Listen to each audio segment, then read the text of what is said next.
remote control in front of the about 5 seconds.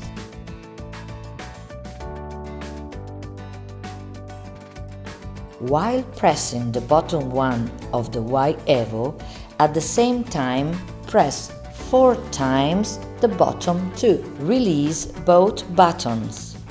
Now the Y Evo LED emits a short flash every 2 seconds. Press and retain pressed the button of the original remote control and wait for a change flash. While the blue LED is flashing, press the button of Y Evo where you want to program the code just learned.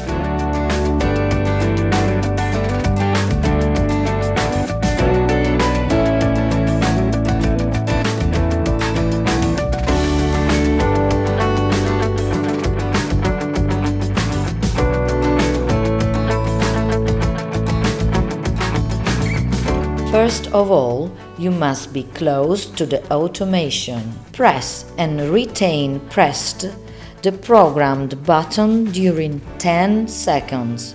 When the LED starts to flash, release the button. Wait until the LED will turn off. The operation has been done. Now you can use your new remote control.